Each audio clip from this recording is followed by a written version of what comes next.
Hey everybody, good morning, happy Monday, Tuesday, and welcome back to painting. Oh, whoa, Reaper Pro Tips, boing! It's a Monday. Even if it's a Tuesday, it's a Monday, I'm sorry. Welcome back to Reaper Pro Tips with me, your host, Anne, and disembodied voice, and hands, and everything else, Justin, and John, and Quindy. Quindy, you're an honorary, host now. I've just promoted you. This means nothing as I have no power, zero goose egg power. It's a Monday of a Tuesday. Yeah, it is. It is. Yes, Monday 2.0. Yes, I will definitely go with that this morning, Shadow Raven. Normally I attempt positivity. However, in the face of the blorf, I must say it is a Monday. Monday and a half. Welcome everyone. Hello everyone who's hanging around waiting for that horrible container that refuses to show up. I got my Bones 5, guys. I'm super excited. Because I purposefully didn't look at what I knew I'd changed a few things. I knew that I'd dropped one or two things and added a thing, but I couldn't remember what I'd added. And I did actually go in for the Greek Odyssey after all. So we have lots of monsters to paint coming up on this show. So I'm actually really excited about that. I like a lot of the models. So thanks, Muses. I'm glad I'm more interesting to watch than Ron's guns as he packs the boxes, right? Everybody gets to make jokes about Ron's guns when he's on the Reaper Live, so, I have to get in on the act. Yeah. I got the paints, of course, because I made them, and they were the last set of paint that I made for Reaper, I think. Hold on while I get Mushroom Lady in focus, Mushroom Lady, focus. So I got the paint, of course.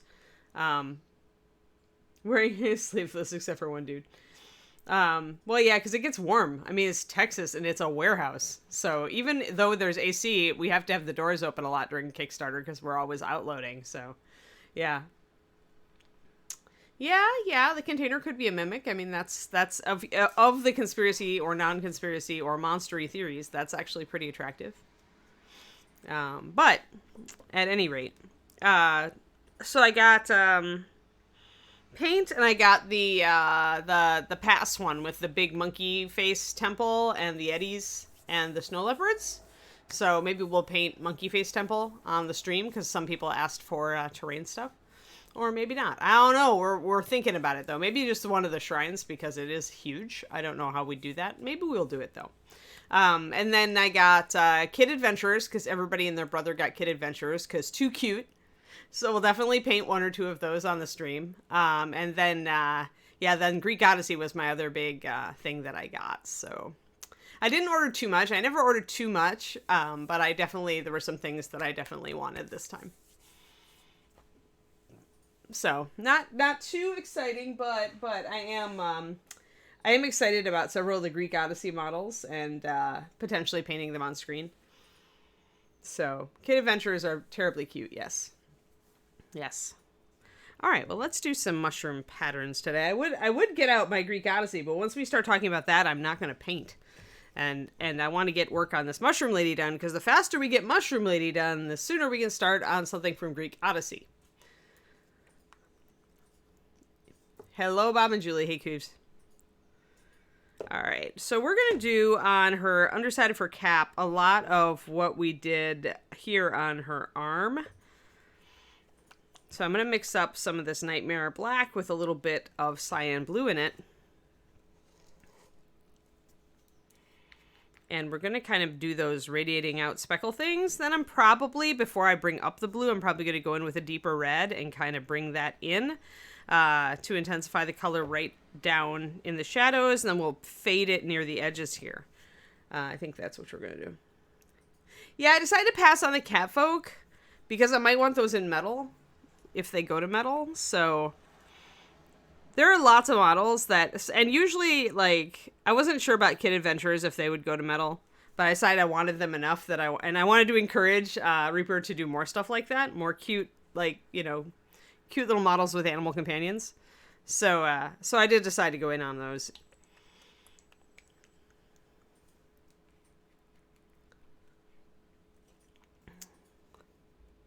But yeah, I mean, there were a lot of beautiful models. It was just like, I was trying to keep to a budget. And I was specifically aiming for stuff that maybe I would like to use on the show because I knew that I was going to be out here by the time we fulfilled.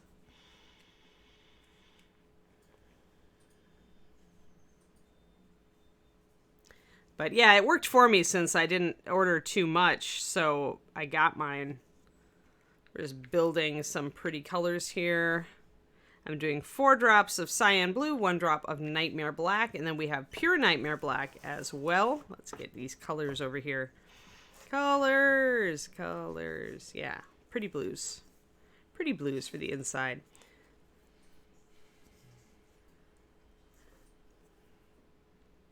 Well, I mean, I constantly, I do mention a lot on the show that I feel like I'm a little bit overwhelmed with unpainted miniatures right now. So that helps my self-control a bit. Because I try to hold myself to stuff I absolutely know that I am going to paint. And so it has to be a really good set for me to know, like, oh yeah, I'm going to want to paint all of this, right?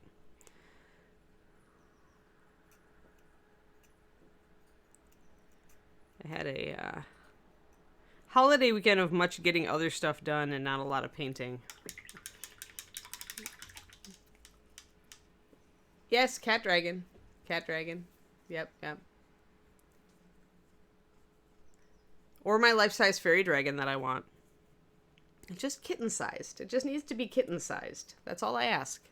It's totally doable. If we can put out a chonky thing like Argent, we can put out a life-size fairy dragon, and that can be your desk or computer mascot. Come on. That's it. That's what I want. Ron has heard us all, like, complain about the stuff that we really want enough now that hopefully he's got it all memorized.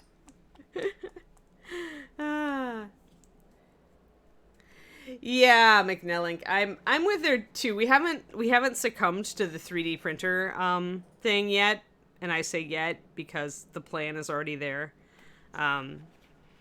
Because we just don't have room for it here in our apartment. We don't have a good place for it, especially not for a resin printer with the fumes and stuff.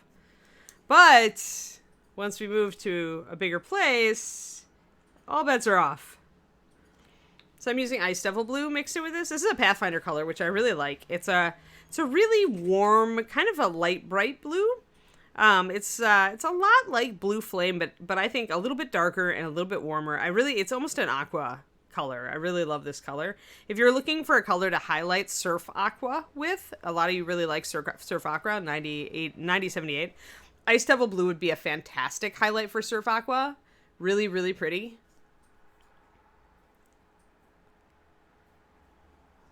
See, with 4 3D printers, McNellick, you should just go into business on Etsy like a bunch of those other people are and, print for other people for money. There we go. So that makes a very pretty medium blue to highlight our darker blues with. I'm going to bring this one up just a little bit with that. And bring this one up, and then we'll be all good. I'm going to add just a little water to everybody to make sure they stay at a good consistency. They're about 4-to-1 right now, but since I'm going to be doing patterns, I want them to be a bit thinner so I can get like little tiny patterns like we did here. They won't be quite as small as on the hands because the mushroom cap itself is larger, but a little bit of water never hurt anybody. There. And it'll keep them at a good consistency. I did not. I mean, I can still... The thing is that I can still, like, order stuff for the stream. Absolutely. But, I'm going to have to wait until I get... wait until everything's released. So... But I am A-okay with actually painting mer people for the stream is a great... It's a great idea, Eladin. We did the Hippocampus while I was still at Reaper to promote the Bones Kickstarter while it was going on. And that was fun.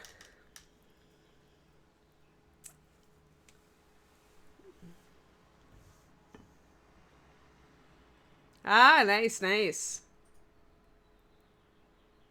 Yeah, that's really cool. Curse of Strahd's really... I think they did a good job on that. I was a fan of the old Ravenloft, so it was nice to see them going back and revisiting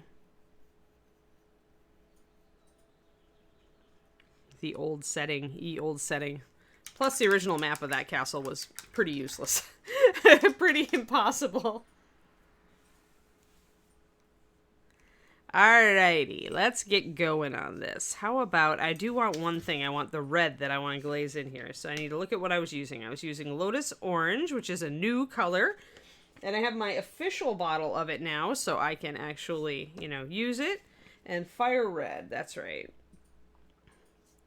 So if I want to build a deeper color to glaze into the, around the blue there, if I want to make it a little more intense, a little less washed out, I would use these two colors. I think I'm going to actually mix up a 50-50 mix. Just 2 drops of one and 2 drops of the other.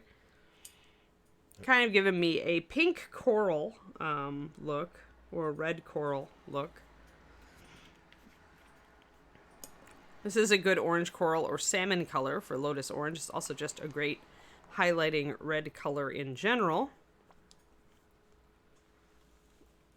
And this lid is seriously on. Sadie personally screwed this one on extra tight for me. First Kickstarter paint usage. Official. There, we'll do 1 to 1.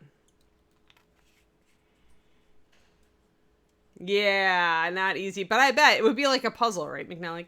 That sounds like something my my partner David would love to do, actually. Very puzzle-like. I mean, maybe he'd get frustrated with it because it was a pain in the butt. And probably still is. Remembering that map. It was hard enough as a GM just to figure out where everything went everywhere. Where am I going? What section did I just leave? Where does it connect up to this section over here? And are there gargoyles? There we go. So this makes a beautiful kind of like red coral color.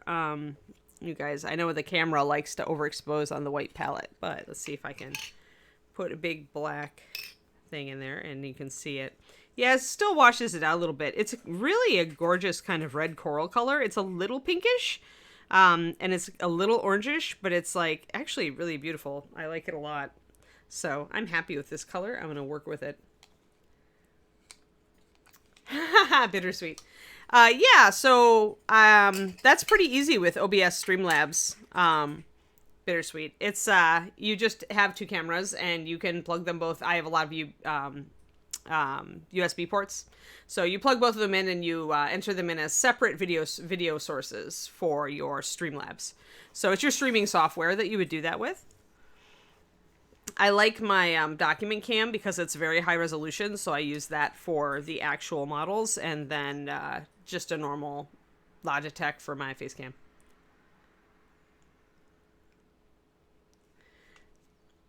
The document cam is an IPEVO. IPEVO. It is the the new gold standard. They got pretty rare and pretty scarce during the pandemic because all the teachers needed them. But now everybody is picking them up because if you're doing any fine work or miniature painting, you can zoom way in. You can keep it at really high resolution. It's really good. It's generally pretty good with the color correction and white balance as long as you don't have an extreme background. They're not cheap, but if you do streaming partially for a living or any sort of video work for a living, since I do a Patreon, patreon.com/paintingbig for those who are wondering, I shoot all my videos with this camera too. So it's worth it then. Absolutely. All right, I'm going to actually glaze this in early. Yeah, you can also, it's a super easy lock though. You can lock the focus on just a normal Logitech cam too, but you have to do it through software. Whereas with the IPEVO, it's right here on the stock, right here on the thing. I just reach over, I can zoom in, I can zoom out, I can lock focus, and then it's going to stay at that level. So it's generally superior. Yeah, if you use a real camera, that's also a great way to do video and stuff. But like some people do the video part, the actual like miniature part with an actual camera, a DSLR, or a video DSLR. I'm going to just glaze this in and see how bright it makes it. I think I need to thin it a little bit more. I decided I wanted it a little more vibrant around the center. Yeah, exactly. I mean, I used to have to work with the Logitech. Plus, the Logitech just cannot get as good with the detail as this. Like, in my experience working with the Logitech, if you want people to be able to see your brush strokes, you need one of these suckers.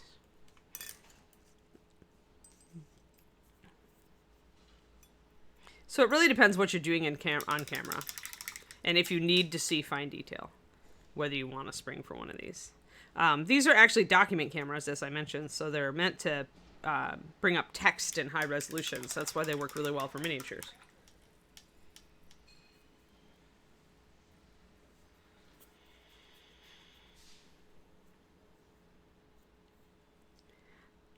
Starting streaming is easy, Avrelina.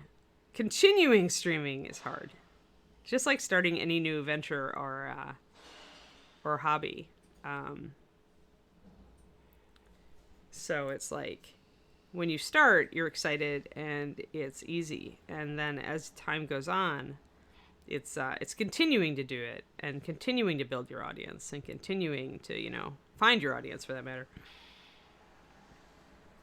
All right, so that's just bringing that in a little bit more intensely, and I'm trying to figure out if I like it. I'm going to actually make that a little smaller, I think. I can always add just a little bit of white to this to bring it down if I don't like it. I just wanted it a little bit more. Yeah, that's pretty cool. I like how it looks when I have it. Like it looks like more intense here now. I like that a little bit. So I think I'm going to do it here and here. And a little bit less here where it goes into the light. I think I'm going to make it more saturated mostly in the shadow. But yeah, it's really easy, Bittersweet. It's like any decent streaming software is going to make it easy for you to add 2 video sources.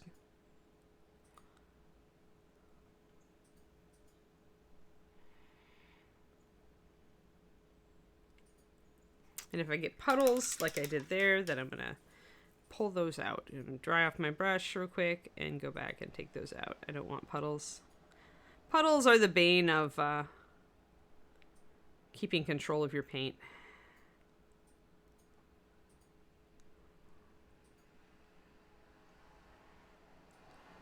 There we go. So a little bit more. That looks kind of cool. I like the saturated shadow now. So I'm going to do that wherever I see, kind of as I tilt her, you can see where this part is hitting the light a bit more. But there's definitely places where I could put that more intense shadow in. I like that. Oh, I'm certain somebody's used it for a face cam, although it'd be hard to... You can't plug it in to a computer, so I'm not sure how that would work. I guess you could run your Streamlabs on your phone, though. I don't know. Yeah, I don't know how that would work, Bittersweet. Also, you've got to think about, like, what you can do and what you should do, because, like, nowadays, depending on if you're going to do YouTube or you're going to do Twitch or whatever, but people are used to pretty high quality setups. So although you can do things on a shoestring, should you do them on a shoestring is the question, right? Like, you could maybe, use, like, really, just anything you've got to hand, but would it give you the quality you want? So think about that too. The other thing that apparently people do very incorrectly is they don't invest in a good mic. And if you're going to be doing a show where people are going to be listening to you talk constantly, you really do want to invest in a good mic.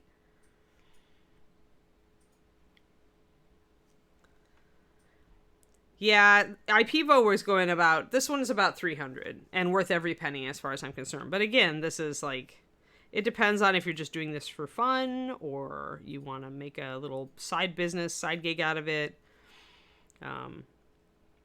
Or if you're just trying it out, it makes sense to go inexpensive, but I don't know. You might spend $100 on that inexpensive dock cam only to find out it's not very good, and that, you'd be better off just spending the $200 or $300 on a much better one. Do your research. I did research, and this is the model I ended up with. And it was primarily the ease of use, the fact that controls were on the stock, the very high resolution capability, And also the reliability of it. Teachers were saying that they used this version for like 8 hours a day for, months and years, and they weren't having problems. And that's what I wanted. I wanted something really dependable. I use a Blue Yeti. It's not the like top end, but it's decent. So, but again, you want to do research. There are so many better mics in this. Although everybody's got an opinion, so you have to always take your research with a grain of salt. Everybody's trying to push their favorite thing, but you should always do. There's so many articles out there about equipment for streaming. So much. It depends on what you're doing. There we go. So I've glazed in a little bit more intense color there. Yeah, you like your Yeti? That's cool. Yeah, the dot cam's just so easy to use, right, Everlina? That's the cool thing. And we can thank Reaper for that, because Justin picked up a really cheap one just to try it out, and that's where I had my first experience with dot cams, but I definitely decided I wanted a better one than that. So that's why I say always look at quality and, like, how much you're going to be using it, what you're using it for, Like I said, if you're just going to putz around with it, then maybe it's not worth getting a really good model, but if you are aiming to do a Patreon or a streaming or YouTube for, like, a side gig and you're going to make an honest attempt at it, it's worth investing. Because it's hard enough to put out awesome content without fighting your equipment. But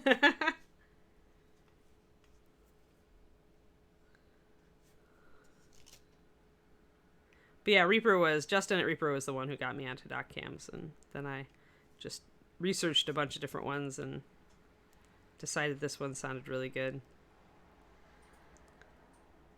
And I'm going to just glaze a little bit more intense color back here. This side I just want some hints. And now we can see all that, like, more bright, right? You can see this bright kind of fade going on up here, which I really like, actually. It's kind of fleshy and unnerving, and that's what I kind of feel this model is. The last part I need to do is under here, because you said you were going to do all the shadows. So I want to get that more kind of... This is a ruby grapefruit color. That's what this is. If I was making paints and didn't have the food rule, I always had a Reaper where I wouldn't name it after a food because I didn't want to confuse little kids. But this is totally ruby grapefruit. This mixture of lotus orange and fire red. So I'm just going to brush that lightly. It's thinned paint, so I'm leaving some areas that are the more faded out color toward the edges. Just want a little bit more pop toward the inside there.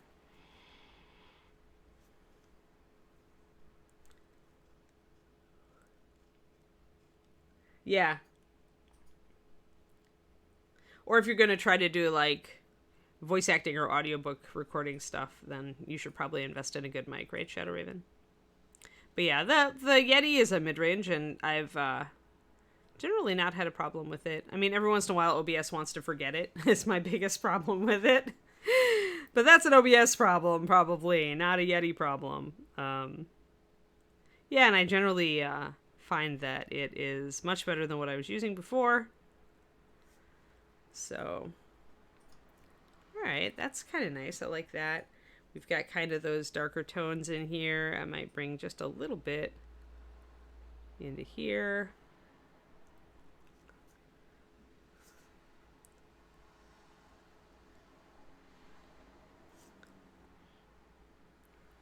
And maybe just a tiny bit over here.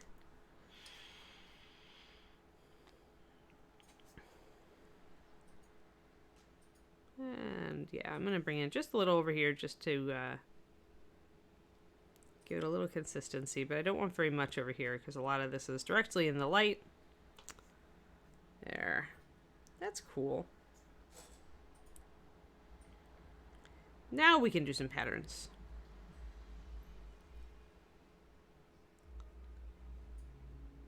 There we go.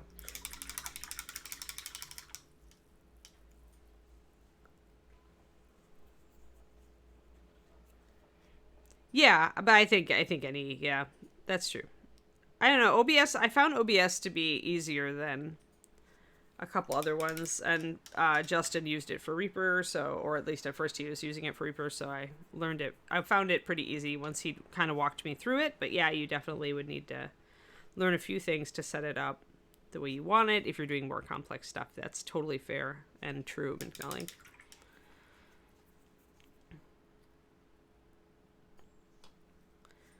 Does allow me pretty much to do everything I want to do. Yeah, there we go. That's better. All right, let's do some dots. I didn't see that there was a wow Yeti mic. We are playing the new expansion, so that's pretty funny. But we are not streaming the new expansion. I only stream art. I don't stream gaming. It's because I suck a lot more at gaming than I do at art. All right, so since this is a much smaller area down here, we're not going to make our speckles quite as fine. We're going to, try to make them in scale with what we're doing. So we're going to start a little bit bigger, like that. And we're going to work outward. And we're also not going to make the whole thing speckled. We're probably going to do it kind of like spokes of a wheel, just here and there, irregular.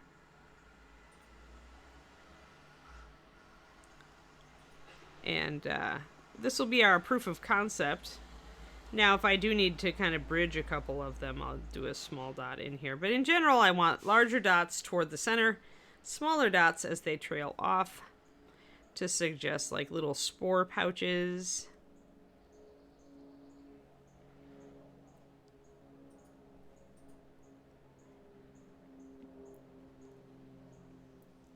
Like I said, make them kind of irregular. So here we've got a couple of different little sprays of arcs kind of coming off, and we're going to do that same thing here.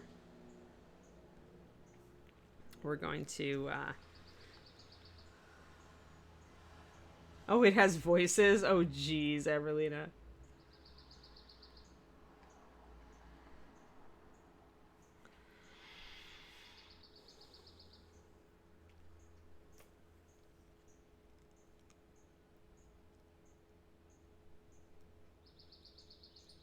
The voices could be entertaining. All right, so let's do one there, and then let's do a spray over here. This is a little more hard because it's not just a smooth surface like it was over here.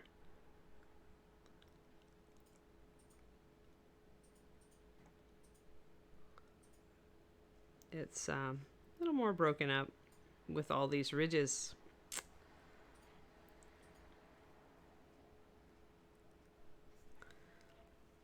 So you want to make them just a little bit erratic, irregular.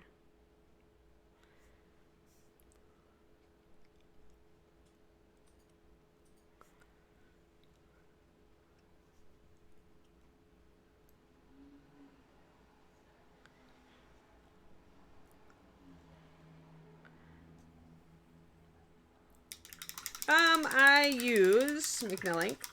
Kolinsky Sable watercolor brushes, which I think most miniature painters tend to gravitate toward. It's the best, going to give you the best tip for the longest. So Kolinsky is spelled that. It is a type of a weasel. The Raphael brand is from France. I like these a lot. I use size 1. Obviously, I'm using it for a lot of this. This one is a bit brutalized and worn down. The brush originally looked like the one on the right, but since I've been using this one intensively for a year and a half, it's somewhat worn down, but still keeps a perfect tip, as you can see. The other brand I like, which you can probably find a little bit easier, I was just brush shopping and noticed that so many things are out of stock now. Vinci Maestro was my go-to for many, many years. The Kolinsky, again, you can always see it on the barrel if it's a Kolinsky. Kolinsky is, by the way, the 2 highest grades of red sable is what Kolinsky is. So only if it's one of the 2 highest grades will you see Kolinsky on a brush. The series is 10, which is their normal round, and the size is 1. However, the size 1 of the Da Vinci is smaller than the size 1 of the Raphael, and that's something you're going to notice across brush brands. So these guys, Raphael on the left, Da Vinci on the right, and you can see they're very different size. And then the last one I use is a tiny brush, definitely not on a model as big as this, But I use Tiny Brush when I want a lot of detail on small areas. Tiny Brush is also a Da Vinci. And Tiny Brush is a 0.3 instead of a 1 in that same range. So those are the 3 size brushes that I use. There's my fingernail, so you can kind of see the size, relatively speaking. The biggest brush I use is about as long as my fingernail. And about, I would say that's about a 2.5 millimeter there, and that's probably about a 1.5, and that's about a 1. Maybe a little less than a 1. So yeah. Those are the brushes I use. I like Da Vinci and Raphael a lot. I have used Winsor & Newton Series 7, and they're not bad. You can find a lot of these on Amazon. I also use Dick Blick, although right now their selection is really low. I'm going to put my brushes back in my awesome Reaper brush holder. Thank you, Reaper. Reaper brush holder. Coming to a box near you soon. Yeah, well, at least these are a nuisance species, Everlina. The U.S. Wildlife Administration looked into Kolinsky for a while just to make sure that it wasn't abuse of natural resources, and they banned them for a while, and then after they did more research and they found out what a nuisance the animals were, they essentially removed all the restrictions. You just have to fill out an extra form, I think, now to get your brushes into the U.S. But weasels are not nice critters either. They're little murderers. So I don't feel bad about it, knowing that they're one of the only species that tends to kill just to kill and doesn't eat all of what they kill.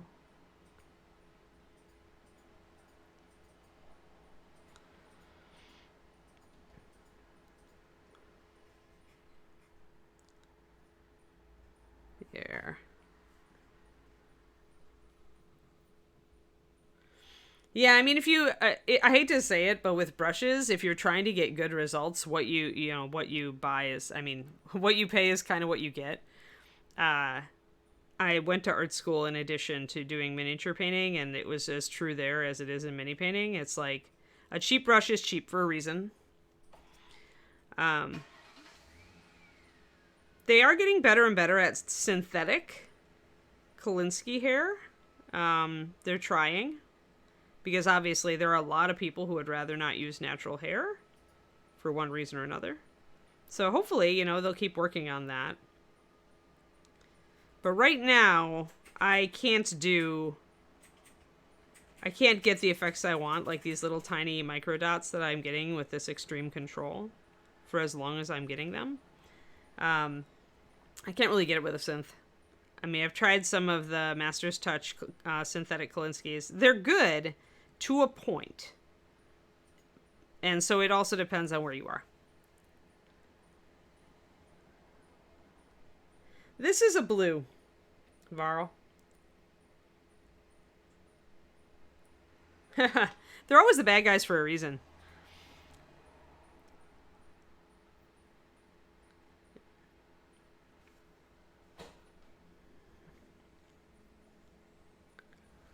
Yeah. They're cute as the dickens, but not nice animals generally.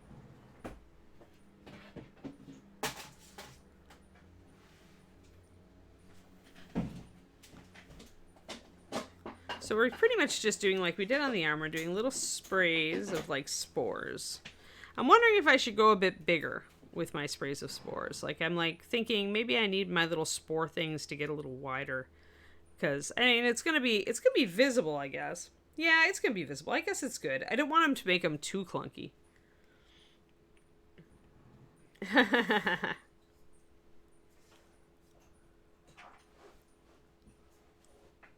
Yeah, this is Nightmare Black with Cyan Blue mixed in. Just a tiny bit of Cyan Blue. Mostly it's Nightmare. So it's blue-black. Oh yeah, Redwall. Very accessible. I love Redwall. I still own many of the books in physical form. Which cannot be said for much of my collection, which I transferred to digital largely to digital when I started moving so much.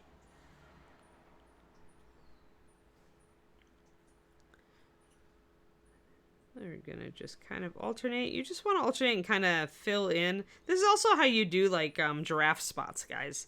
You kind of make them, they're kind of blocky spots when they, and they kind of interlock. So if you ever are painting a giraffe, I don't even know, other than Jason Whippy's avatar, I don't know if we even have a giraffe. Oh, there's nothing painted on it yet, Varl. It's all just plain bones at this point. Yeah, I'm doing the front first. When I started this model, Varl, I really didn't, I hadn't decided entirely on my color scheme, so I was just like piecemealing it. Now I'm pretty sure I know what I'm going to do on the back of the cap, but it's just, I'll get to that when I get to it. Probably one of the last things, because it's too nice to hold. So since it's a good cradle, I'm going to pretty much paint everything else before I do the top.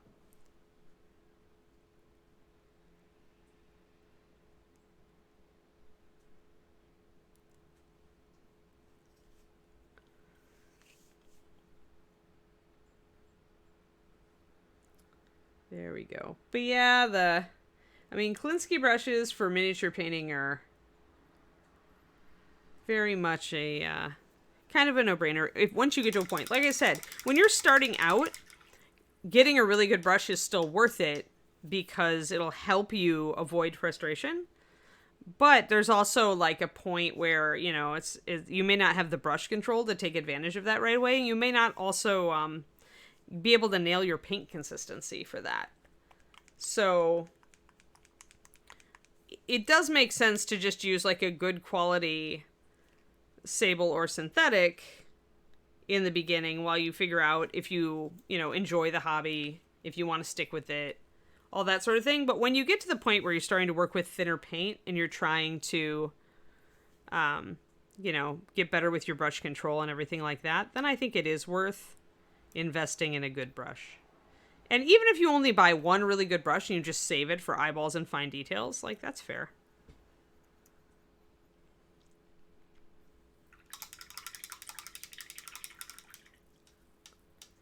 Well, terrain, though, I don't use good brushes on terrain. I use my old canvas brushes. It's like my old synthetic canvas. These guys for terrain every day. Big flat. This is a number 8. This is actually a Master's Touch, so it's a synthetic. It's from Hobby Lobby. It's a shader, but something like this, in scale with my finger, or bigger if you have lots of big stuff to do. I have larger synthetic brushes. I tend to use flats and filberts for terrain. Yeah, and terrain also tends to beat up brushes a lot, so I would not get a good brush for that. I would just get a good brush if it's terrain that, it's like lots of buildings with little details that you want to be able to hit, then get a decent brush for that maybe, but... Yeah, Big Cheese, you're exactly right, and we talked about that too on the show. Is like you not only do you kind of get what you pay for in art, but these brushes. I already mentioned, like, you could see how worn down this Raphael had gotten, but it still has a perfect point. I can still do these tiny micro dots with it and have control. And I've been beating this thing up for a year and a half. By beating it up, I mean painting fairly frequently with it, almost every day. So. Especially if you just don't paint that often, investing in a good brush, like the one that's, usually they're between $12 and $20, depending on where you get them. But that brush is going to last you for years, chances are, as long as you take care of it and don't leave it sitting nose down in the paint water. Depending also how often you paint. Yeah, depending also on how often you paint. And when I was really painting full time, where it was really close to 8 hours a day, I would go through a good brush. I would wreck a good brush in about 6 months.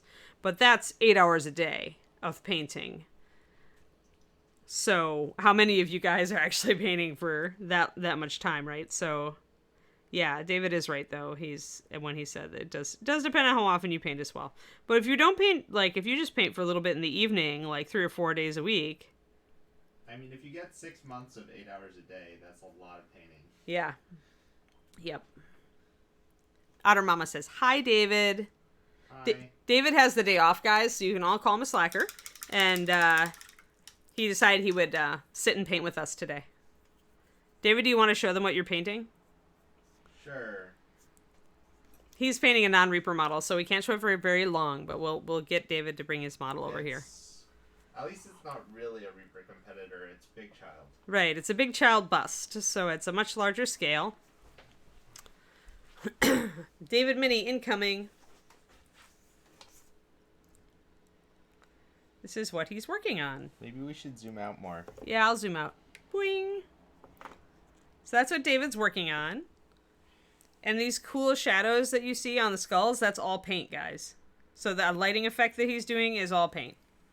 All the cool blue shadows, yeah. So there you go. So that's what David's working on over on his desk. I call him a slacker, but as far as a painter, he's definitely not a painter slacker. I'm just jealous that he has the day off. I'm just gonna, I had made some blorps up here, so I'm taking some coral color and painting over them real quick. So yeah, David is a very good painter. He won Best in Show at ReaperCon a few years ago with his diorama. So those of you who were there probably remember my guy. He is very good. He's very good at light. That is David's superpower. Painting superpower. Sure, he has other superpowers that are on-paint related. Alright. Let's see here. So you can see how this is all like coming together. And let's get a little closer again. So what this does is it allows us to kind of like make some more visual interest here, right? So we've got this blue, and this lets us take that color, especially once I highlight some of these bigger dots, lets us take this color and kind of spread it out across the caps so that we can, you know, make it not just two blobs of color, right? I just wanted to kind of, and it lets us suggest also that she's like got spores radiating out or something like that.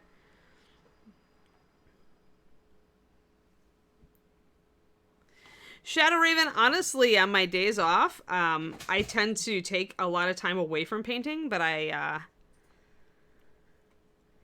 because I paint so much during the week.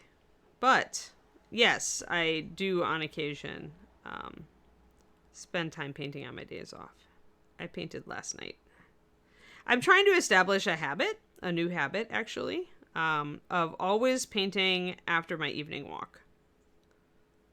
Because I wanted to get more work done on my own stuff.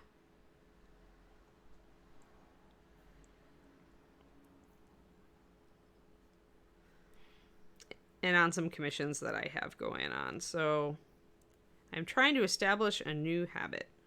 And so far, it's actually not too hard.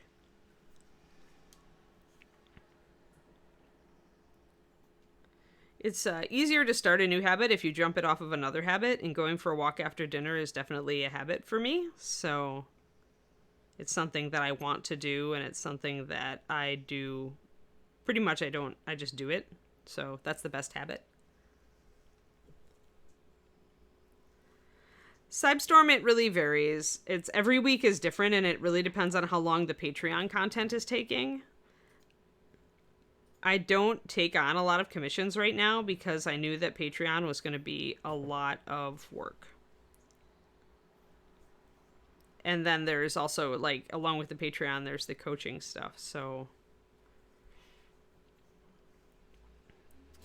my weeks are, you can kind of set a schedule for yourself when you work for yourself, but you also, in my experience, your weeks vary a lot as far as what you're working on. So setting up at this point, the commission work is definitely when I get to it, and I need to do it a little more reliably than that, so I don't have anything for Dark Sword right now, so that's good, as usually that's a tight deadline, but still.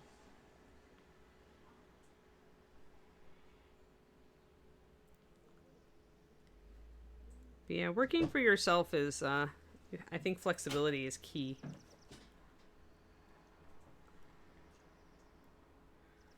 Yeah, cons, we're looking forward to it. ReaperCon will be our first con, McNellink.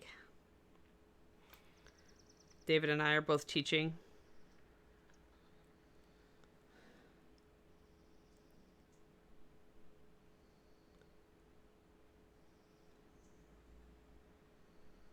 Get these little spore bits out here. Doop, doop, doop. Yeah, I like how that's coming along. If we get bored, we can work on a different part of the model too, but I'm actually enjoying this. I might block in her hair a little bit. But yeah, it's been so long, right, since cons. Now we're going to appreciate them, though. Sure we are. Yes, we are. We're going to be like, wow, we had like a year and a half where this didn't exist. Wow, are we ever so happy that this exists? And we'll go back to taking them for granted in no time, I'm sure. But we're going to be so happy for this year that cons are a thing again.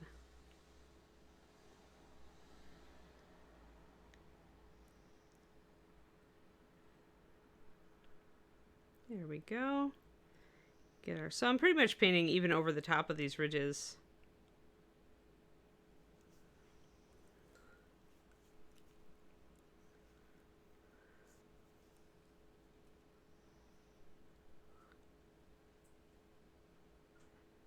But yeah, sadly, Shadow Raven on my days off, like, there's like housework and stuff that needs to get done. Laundry. You know, run-of-the-mill things. Cooking. I try to do more cooking on the weekend because I have more energy for it.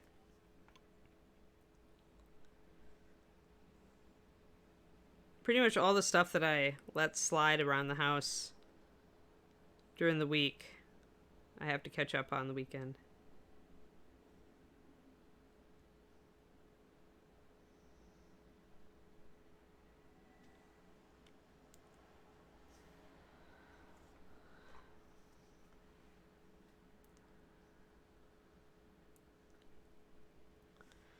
And then there's, you know, the stuff for my dog nonprofit. I do a lot of that on the weekend because I don't make any time for that during the week because it doesn't, it's not my real job.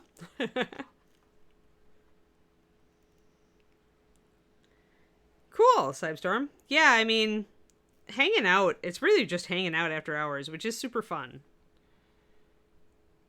It's just nice to be able to just, you know, hang out until whatever hour you get tired and then just walk up to your hotel room.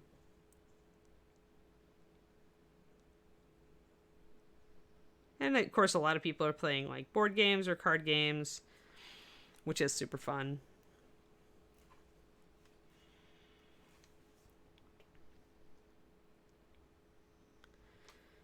I believe I did book our room as well.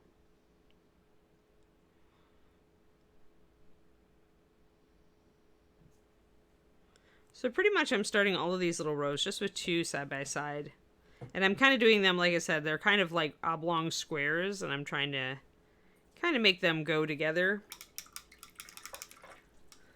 to kind of look like they fit together in a grouping.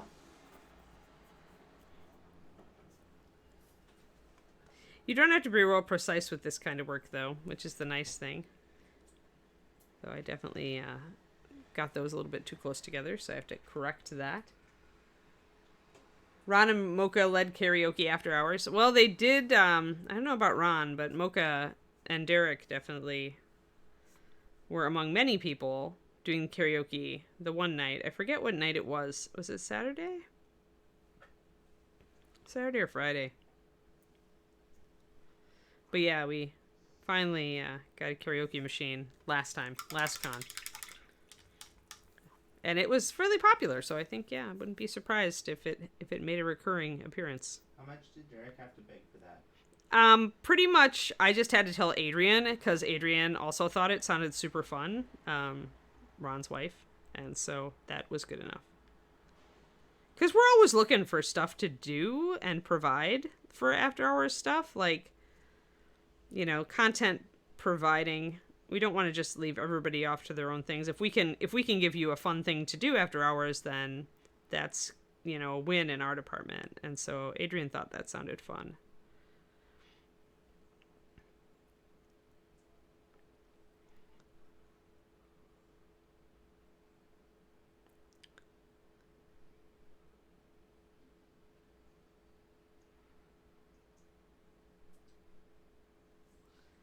All right.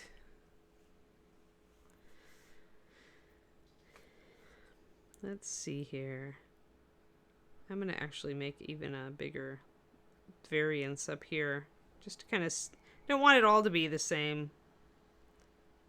So every once in a while, you can break up your pattern a little bit like that, where I go a little bit bigger all of a sudden. Especially when it's near the top. I think that's more effective. Somewhere where the eye is going to go.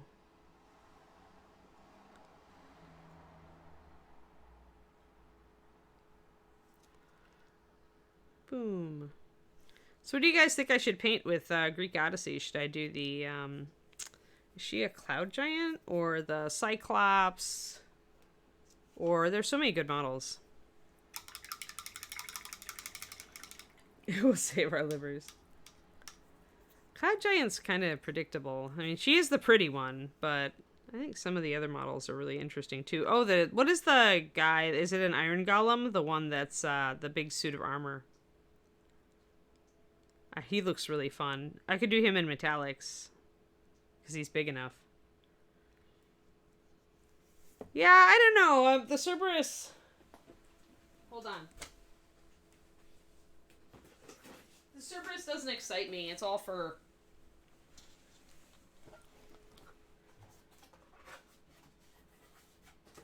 Let's see. Oh yeah, and there's the Hydra. Like, there's totally the Hydra. Hydra is so cool. But yeah. Yeah, this guy. This dude is the one I was thinking of. Dude, come out, dude. He looks cool. Like, we could do him all in different metallics. He would be really neat to do on the stream. Especially because you guys tell me I don't do enough metallics. Because there isn't enough, there aren't enough, I'm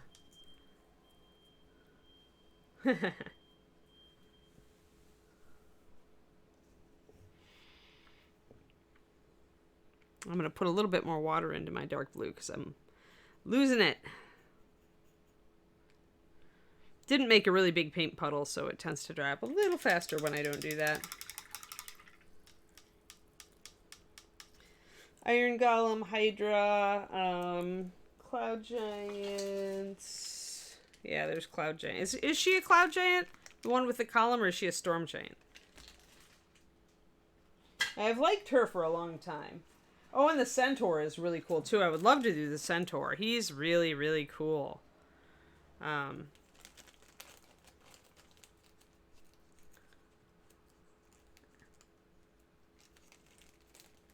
already did a living statue, actually, Eladin. Do I have her? Yeah. Yeah, I did one of her a while ago. Hold on. So we've done a statue already. And we did marble. So if you want, Eladin, if you're interested in that, you should go back and look for this model, the living statue. I did her as if she was coming to life, so she's statue on one side, and then she's starting to come to life on this side. And I'm really happy with how she turned out. She's all these painted ones that I've gotten done, or a lot of them anyway, are going to Ron at ReaperCons. So he said just bring them to ReaperCons. So they are all hanging around here until they go to ReaperCon, then they become part of the Reaper Gallery. Yeah, but already done that, so I definitely don't want to spend a lot of time doing another one. I try to keep it a little bit, variety. Plus, I would get bored, frankly. Plus, you should be able to find it on the VODs. Yeah, you can find it on, not even on Twitch, because those disappear after 30 days, but on the Reaper YouTube. If you go to the Reaper YouTube and you search for the living statue, or if Quindy is able, she can link, I forget what the item number is on that model, Quindy, the female living statue. You have I've got it somewhere back there, but I didn't grab it, and now I'm painting again, so I don't want to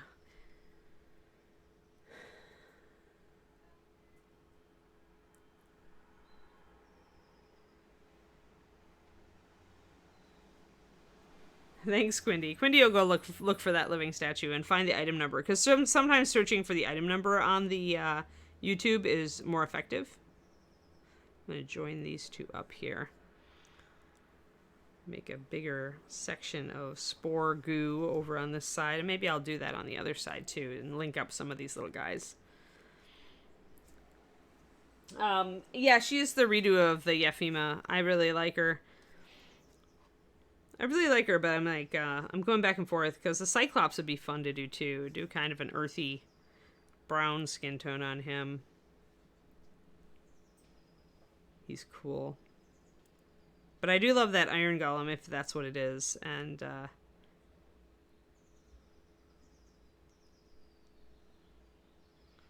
the Centaur is cool because we haven't done horses ever.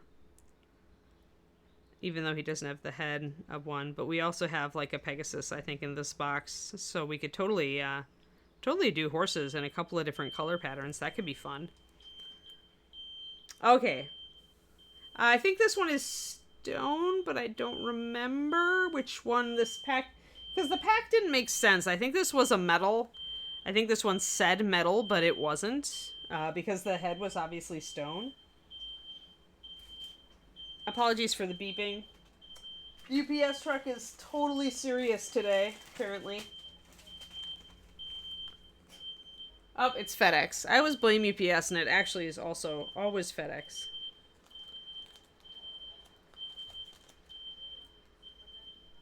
So yes, apologies for the beeps. I have my window open because it's gonna be a hot week this week. Yeah, sorry, Eladin.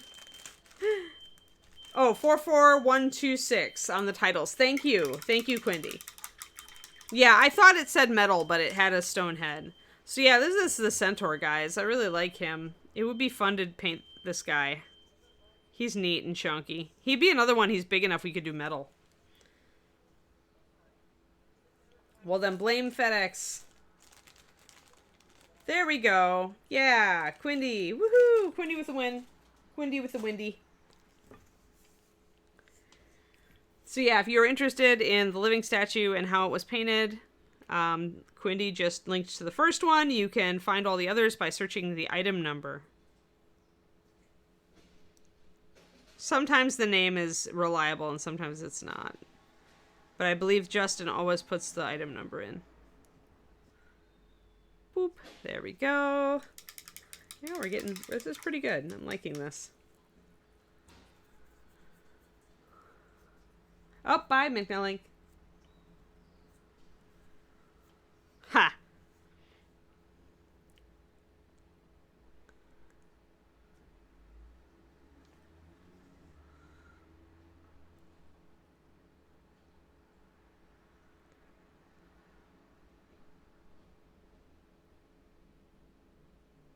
I'm going to mess up this too and make these a little less skinny.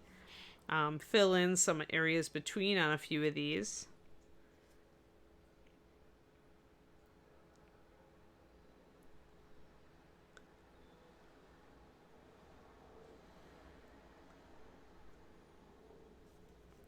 Just to make it a little bit more varied. Hey Zen, thanks for the resub. 6 months, half a subiversary. Congratulations. Lots of little dots, little spray dots. Decided I felt like doing lots of little dots. And you know what? When you feel like doing something like this, like something repetitive that takes forever, you should take advantage of that mood to actually do it. Because if you wait, then when it becomes time to do it, you may find that you are not in the mood to do it, and then it never gets done. So when you are in the mood for this sort of work and you have it on your to-do list, do it. Take advantage of the fact that you're kind of in the mood to get in the zone and make lots of tiny patterns. You will not always be in the right frame of mind.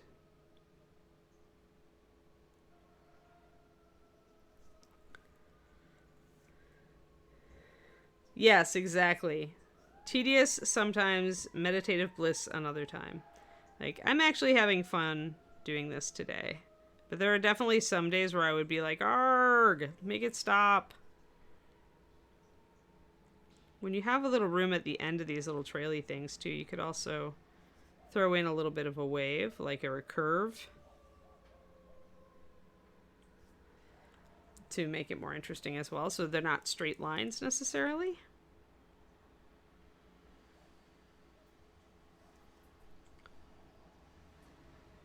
There.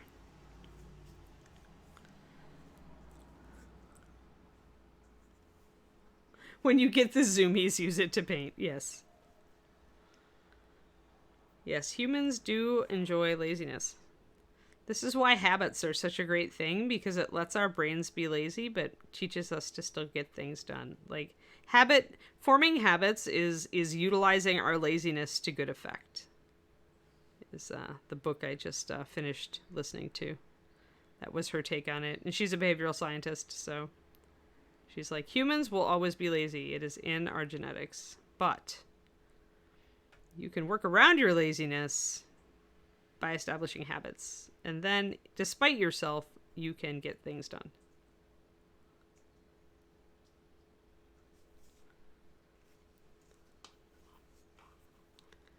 That's why I'm working on my habit of always painting after my evening walk.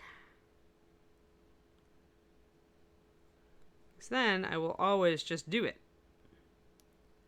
And I kind of already had that habit before I moved out here to be with David, because I was living alone. And so in the evening, after my walk, there wasn't much else to do. So I got in the habit then, and that's helping me reestablish the habit now. And it's a pretty good habit if you think about it. Usually, after dinner, after a walk, you have a little bit of energy. You can sit down and, even if it's only a half an hour. If it's an hour, then you get a lot more done. But even half an hour, you can get a lot done. I'm painting a miniature. And if you do a half hour a night, it's a lot of work a week. A lot of progress. So I highly recommend that kind of tactic if you really would like to paint more and you're having trouble getting distracted or, just not finding the time. Pick out a little tiny block of time that you have in your day and try to establish a habit.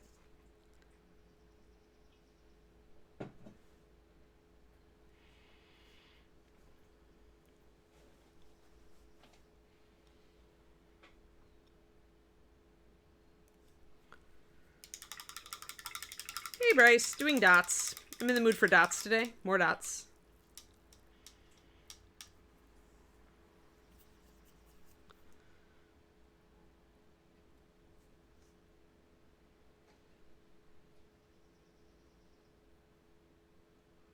Trying to fix my blurfs here. I made a couple. And it is stretch time, actually. So after I fix these blurfs, I'll get up into a stretch.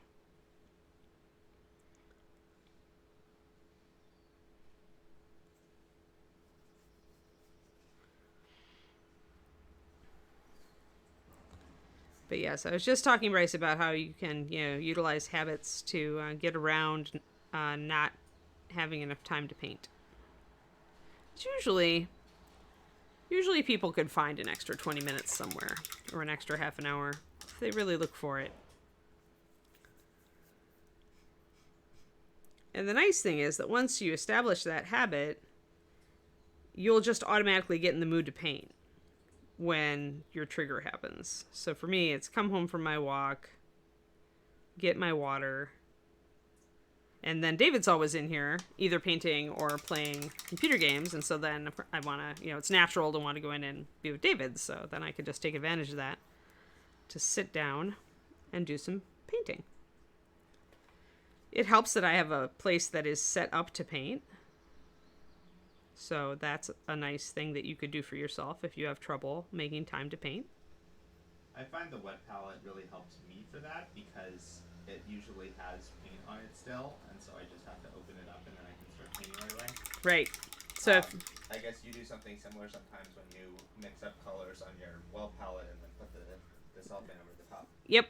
Yeah. So if you guys, just in case, I know my mic doesn't always catch what David says, but his point is the wet palette can help you also with that. If you just keep if your paint's already wet on there, then it's one less barrier to you sitting down to paint. And I do the same thing when I put saran wrap over my palette.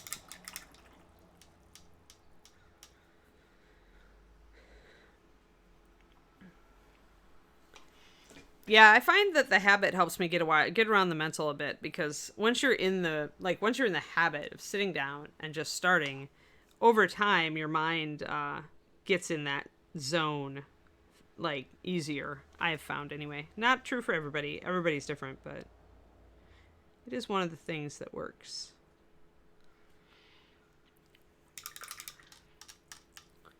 But yeah, I think that, I forget, in Atomic Habits, it was like a good habit should be easy, accessible, and rewarding. So painting is already rewarding, so at least it's got that going for it. Accessible, keep it around where you're, going to see your stuff. Easy, make sure you've got a space where you can just sit down and start with a minimum of prep. And if there's a particular thing that tends to distract you from sitting and painting, remove it. Make it harder to do that thing.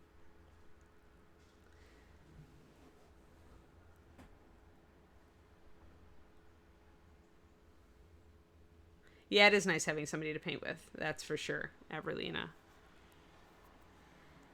Yeah, I mean, the thing is that if you feel yourself resisting sitting down to paint, then just tell yourself, hey, it's just sit down for 10 minutes. Just sit down for 20 minutes. Anybody can sit down for 20 minutes. And you know what? 10 to 1, once you sit down for 20 minutes, you're actually going to spend like 30 or 45, and, you're going to be having fun. It's just that initial resistance, and everybody gets that. Everybody goes through that. We all have to fight against the inertia. It's just human thing.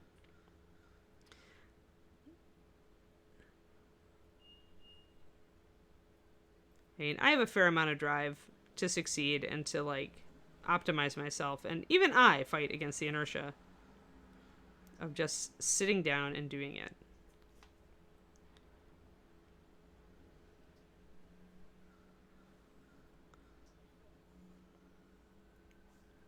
Oh, another blorf. Blorfed! Yep, you still get the startup drag. Exactly. It's that resistance thing. It's that inertia thing, Cursed. I totally... So, just understand that you are not alone, everybody. You are not alone. And the biggest thing and best thing you can do to combat it is just not to think about it and just sit down and start. Take a moment, take a deep breath, realize that you're fighting your inertia, and just sit down and putz with stuff.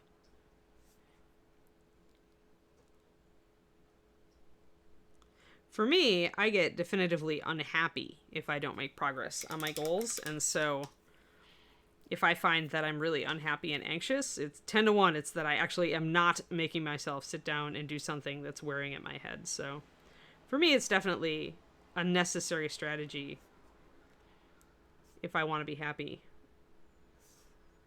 to just make myself sit down and do the thing.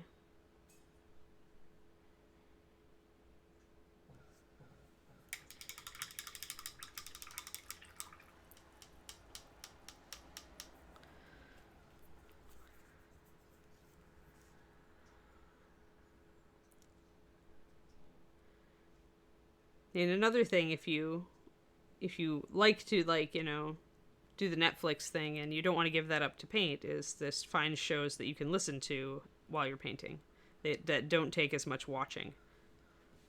David likes to do that. Shows that are dialogue heavy. I used to do it, but with movies I'd seen before that I liked the soundtrack to. So then I would just look up when it was a scene I really liked, but otherwise I would just enjoy the dialogue and the soundtrack. And I would get a fair amount of painting done.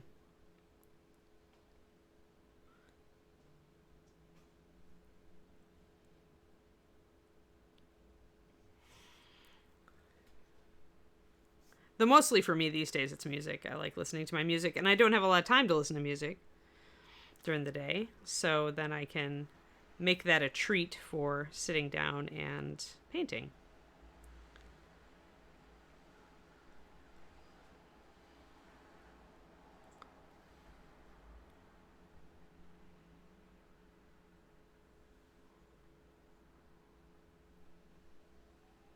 Boop.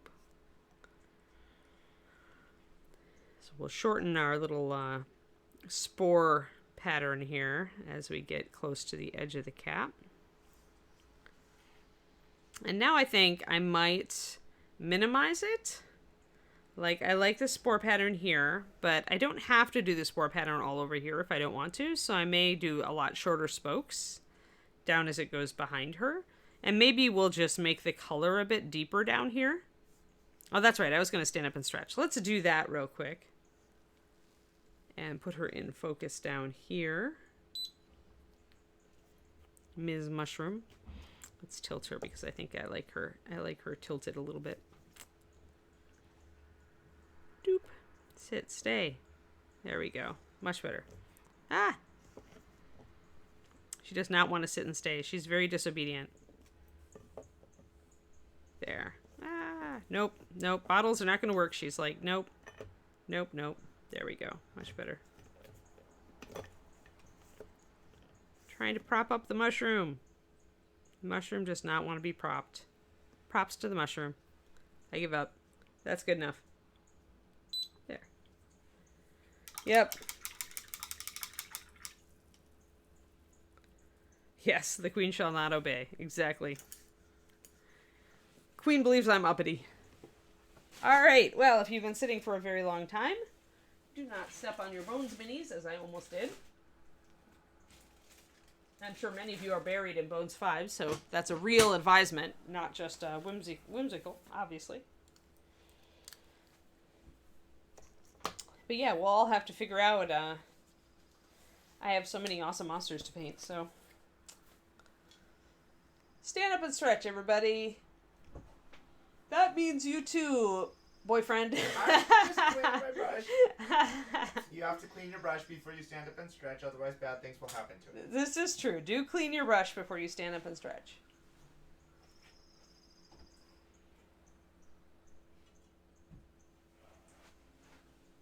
If you've been sitting, please stretch. You're still buried in Bones 4? I could believe that, Cursed.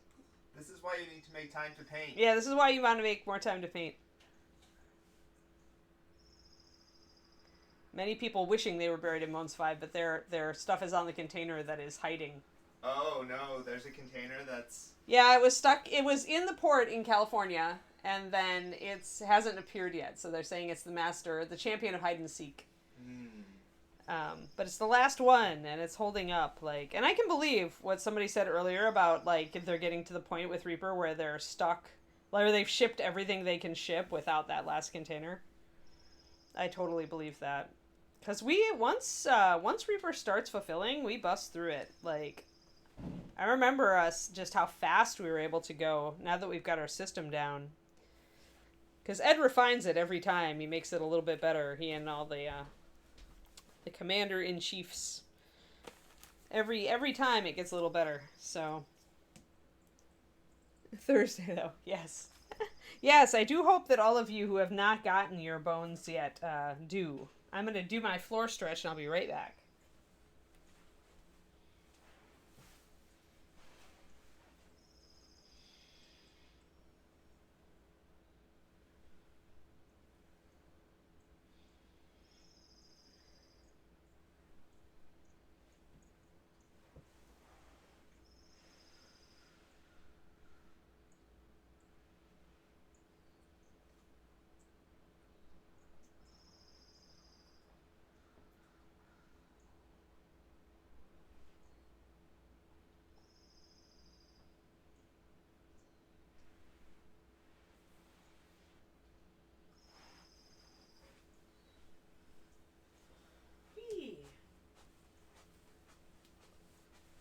Alrighty.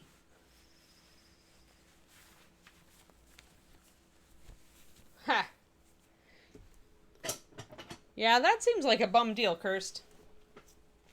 You painted them all for other people. You used all your oomph to paint that's all the excitement taken away. Yeah, that was actually one of the reasons I stopped doing or never wanted to do commissions, was because I realized it took all of my personal painting oomph. Ah, yeah, that does. Yeah, David said that's why he decided not to do commissions, was that it took all of his personal painting oomph away. And that's what I've noticed a lot from pros, is they don't really want to paint. Like, they have ideas of projects they'd like to do for themselves, but they rarely have the energy to get to it. Yep. I mean, I suffer from that. I have to, like, make sure that there's something I really want to do, like Ms. Knoll. But yeah, that's why it's like, you can, when you do it for a job, it gets very hard to do your own projects. Yes, I did, Bryce, but I ordered a little. I didn't order much, so it's easy. I ordered the new paints because they were the last colors I made for Reaper. I ordered the big the pass with the Yeti, snow leopards, and the big monkey face temple. I ordered that one, Mandapar pass, I think. And I ordered the Kid Adventurers because they're adorbs, and I ordered the Greek Odyssey box, which I'm super excited about. All those monsters to paint for the stream. That will be fun. Because I have a bunch of characters that I want to paint, but I was suffering on having a lot of monsters for the stream that I wanted to paint. So the Greek Odyssey will help a lot. I really like the models in there. I think I need a little bit more Nightmare Black. Off to lunch. Have a good lunch, Shadow Raven. Yeah, you do get to experiment in ways that you wouldn't do yourself. Yeah. I mean, it's just finding a balance, Cursed. I do find that I do very few commissions because they do take energy, and they take also the time away that I would plan for my own painting. So I personally have had to find a balance there in order to continue working on stuff for myself. And even then, I make very little progress on stuff for myself. Like, my personal stream is when I work on a lot of my own stuff, and then I get little bits done here and there. What is a fungal? Hi, Maharoon. How are you? We're doing Mushroom Queen. Fungal Queen. Thank you for the raid. Haha. Yeah, Maldorcard. Nobody wants to paint it themselves. They all want a painted one. Yep.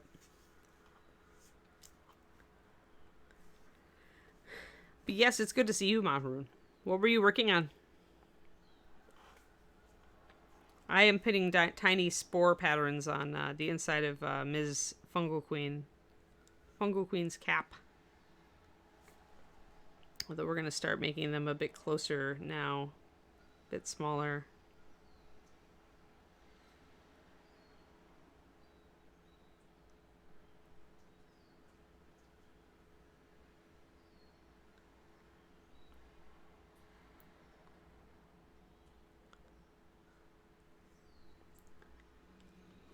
Illithid, cool. Similar to Illithids.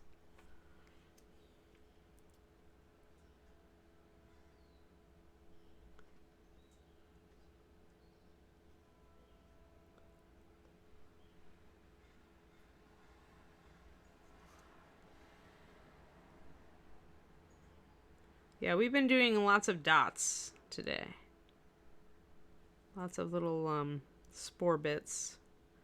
So once I get these all mapped out, then we can highlight some of the biggest ones of them and move on into getting some of her hair and face more nailed together, and continue our spore patterns here with the other hand.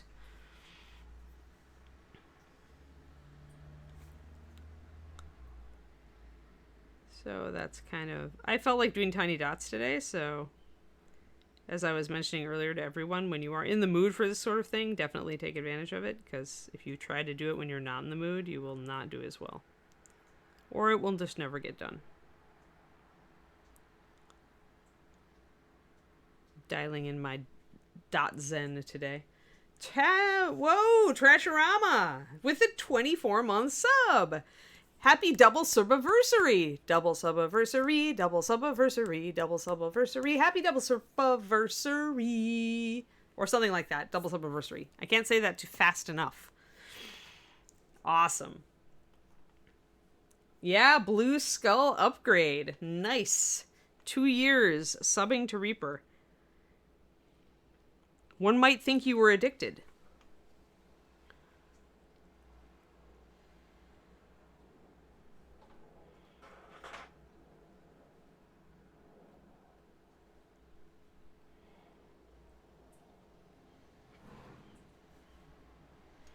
There we go. Got some of our spots going on here.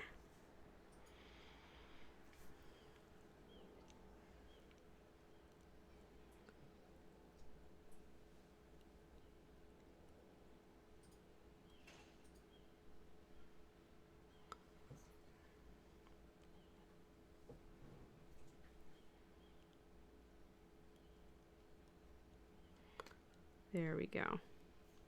And we can just put a little bit in here. As you get further behind the model, just fade them out or fade them in a little bit. You can suggest some way back in the back here, but you don't have to suggest very much, because most people are not going to be looking way behind the model. So I'm putting a couple of little, can't really even see them, doing a couple little spots back there, but they're really hard to see, especially with the dark here. But I am putting a couple of little spots in. Yeah, the shadow's just too dark on the camera.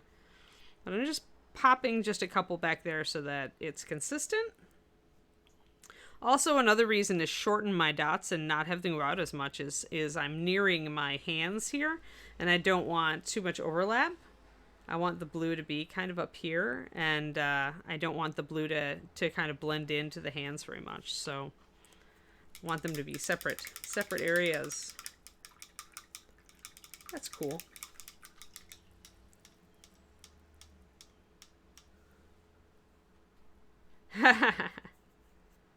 Leftover barbecue, awesome. We have leftover ribs. Yeah, we have leftover ribs. I did ribs last night. Baby backs. They were very good. They were very tasty. Very tasty. David is very happy when I make ribs. And for the observed 4th, we had a party on the actual 4th, but yes, we actually went to a party. An in-person party, guys. Isn't that crazy? Yay, vaccines. Yay, vaccines. And one of the party goers, one of David's friends, brought Korean short ribs that she grilled, and they were really good.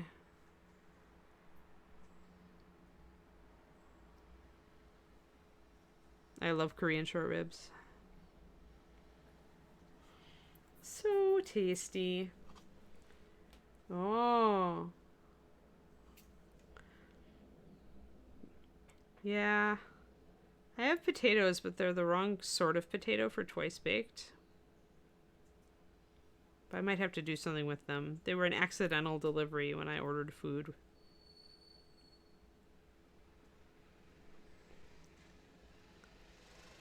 Alright, so there we go. Now we'll squish our dots down. We're almost done with the dots. Yay, and it's 11, so perfect. We have 5 minutes, so maybe 6 minutes to be done with dots.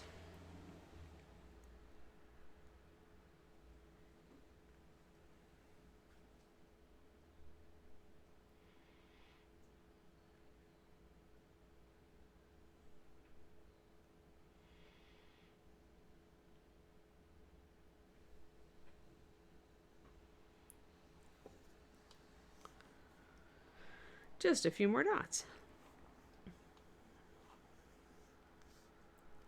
Yes, there's the ReaperCon blurb. I'm hoping to see a lot of you at ReaperCon.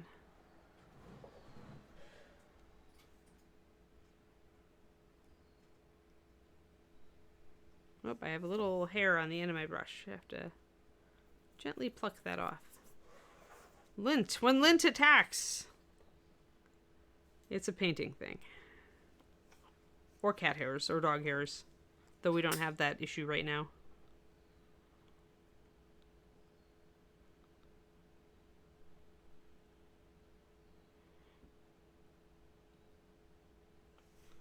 There we go. We've got spots.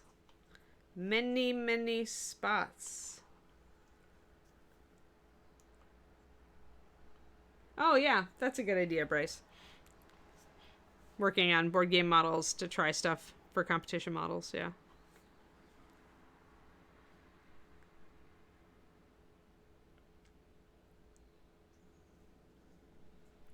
I have to try to get into this tiny little area and get just a few dots in there.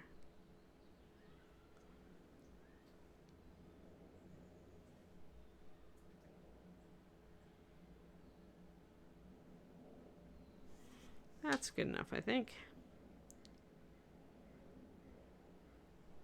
There. Sweet. Yeah, I like that. Here, let's back up. So, yeah, I like that. I like that this little arm goes out. That blue goes out a lot. I think I want this blue to go out actually more. Kind of like that other one.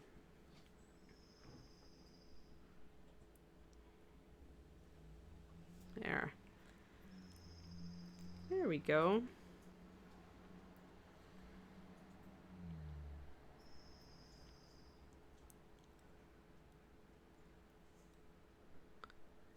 Kind of take a few of these a little bit more or less.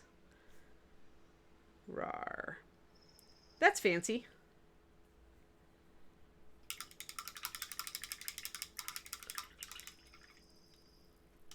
Yeah, the Kid Adventurers, yep. Yeah, I like that. I got the pass entirely for the terrain piece. Like, the eddies are cool and all, but I like the terrain a lot.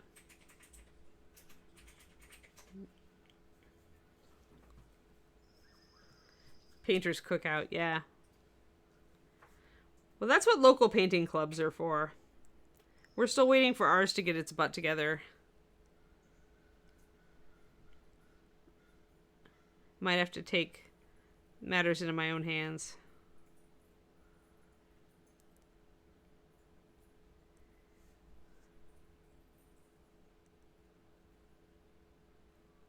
Because, you know, it would be nice to have a paint club again, so.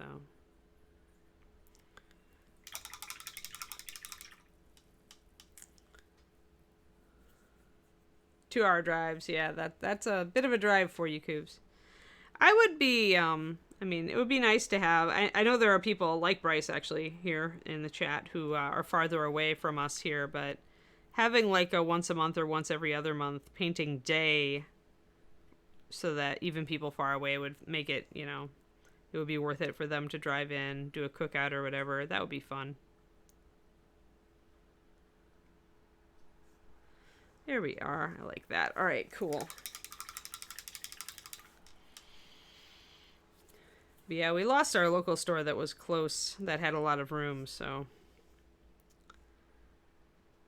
I think they're just having trouble figuring out a place.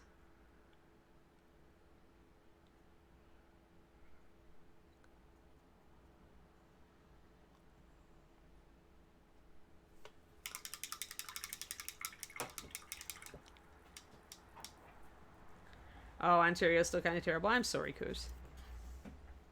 So I'm going to take this lighter blue, guys. I'm going to put some lighter blue dots inside some of these bigger dark blue dots.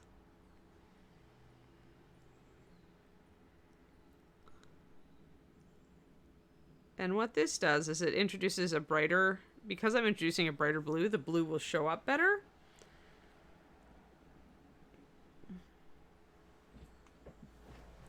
Now, of course, since you're putting dots inside of dots, this is even more masochistic than the original pattern, but, you know, it also looks cool.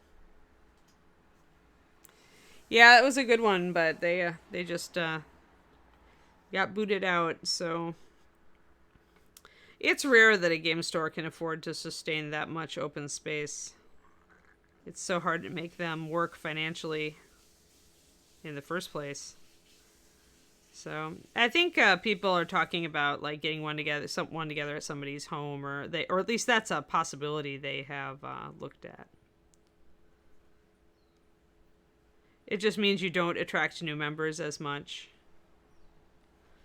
you know, because you're not at a store, so you can't like find cool people and help them as easily. But yeah, so maybe people will just have to put together some smaller paint nights with painting friends in the area until we can figure out if there's a store that can replace the game castle. The other game castles are not nearly as big, so I'm just doing some more dots down the ribs here on the interior of her mushroomy thing.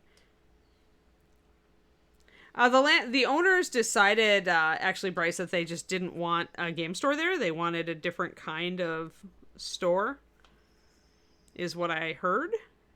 You gotta take that with a grain of salt because, you know, you never know what the real story is, but I know another game store that was forced out of a mall for the same reason.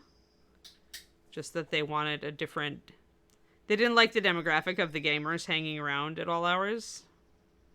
They wanted something else. So, I don't know if that was really the reason or what. But we lost our local game store.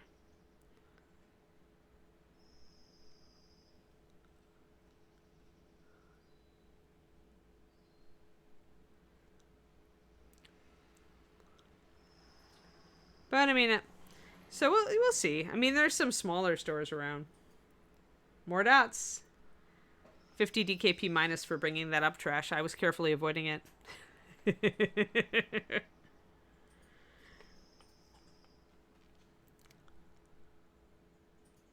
Is the new raid open? David, is the new raid open this weekend? Yes. Yes, the new raid is open in WoW. It will be open in about an hour when the servers are back online. Yes, that's why David's painting with us for reals, guys, is that WoW is down right now, so that means he's forced to actually get some paint on minis.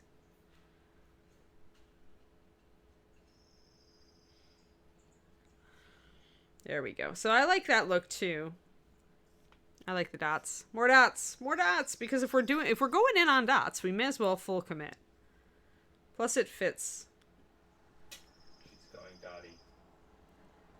Oh, your game castle finally opened up. That's great, Avrilina. Yes. Yeah, she is going Dottie. We could name her that. She could be called Dottie the Mushroom Queen. Isn't that a name for Dorothy? Isn't that Dot a shortener for Dorothy, I think?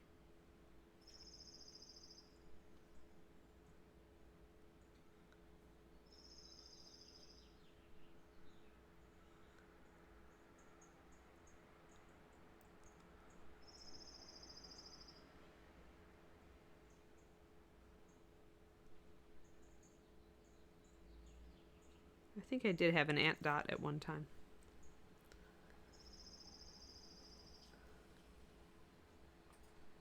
I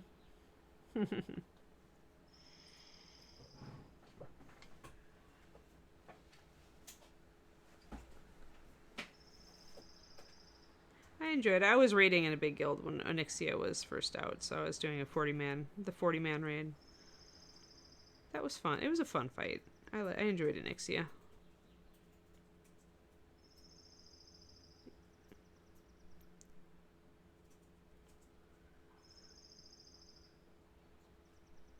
Alrighty. So yeah, so putting some blue, lighter blue, you can see how that makes those look more kind of glowy and interesting. So we'll probably continue with some of this next time. We'll maybe work on her face a little bit more just to break it up a bit. Don't want you guys to have to stare at dots for like 4 hours straight. I think you'd all go a little bonky. But doing this kind of pattern work, if you have like a model that's interesting but isn't like doesn't have a lot of different textures on it, like can help make it look interesting. It can increase visual interest. Let's back out, and I'm gonna call it probably here. Let's take a look at her. And hey, I have red, white, and blue palette, so 4th of July callback. Let's get her up. Let's do there. So yeah, I think I like how that looks. Especially because when you actually look at her straight on, you're not looking at her like this, so you lose some of the texture. You just get little hints of it, and then you see it more here and here. So I think I like that actually quite a bit. So what we did today is we talked about texture and lots of dots. And why I would, vary the, make it more like spokes of a wheel, why I would shorten it as it approached the hands. Just generally, talked a little bit about building a painting habit and some tips if you're having trouble sitting down to paint.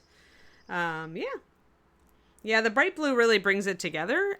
You always have to lay down that preliminary design and then kind of work into it, I think, but I am liking it quite a bit. So yeah, and it brings a little bit more life into this area around her head without overwhelming the light of the skin tone. So there we go. All right, everybody. Tomorrow is Lisette Day, Lisette Wednesday. And we are working on her yellows, I believe, and her greens in preparation for putting in more freehand. I don't think I want to do OSL shotgun, but I might lighten the dots around her face. This is not a good model to do OSL on for this because, because you've got such a heavy overhang. You can see this black shadow up here. That means it's not a good OSL model, because if you try to do it, the natural shadows of the model will overwhelm the effect that you're trying to get, and it'll make it not work. So some models are not very good for OSL. If you wanted to do an LED up here, then you could probably get away with it if you planted an LED like on her forehead or right above here, because that would essentially get away. Yeah, OSL, try to pick something where a lot of light is falling naturally. Don't ever try to do it in a deep shadow like this, because then it won't work, because the shadow will bury all of your attempt at lighting. It'll essentially, the reality will contradict you. Try not to have reality contradict you when you're trying for lighting. So that would be why. But if you did an LED up here, then that would light up all this area, and then you could do it. Then you could do a glow. But you'd also have a real glow, so you'd just be enhancing what you already had. But yeah, when you're trying to do, and also doing a lighting effect when the face is the palest part of the model is not a recipe for success either, because your light source should be the lightest part. And it's what has to go near white to convey that light effect.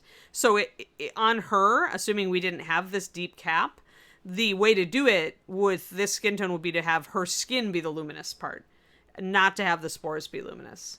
If her skin was darker and we made the blue the lightest part, then that would be a good way to light. Do you see that? No, OSL on faces isn't bad, but it means that your skin needs to be a little darker than your light source. It's maybe the lightest part, but as long as it's not close to white. I'm going up to near white on her. So, if you have a normal skin tone, do I have... Unfortunately, all my skin tones are dark right now. But if you have a normal skin tone, like Pirate Girl, she's a lighter skin tone, but it's not white.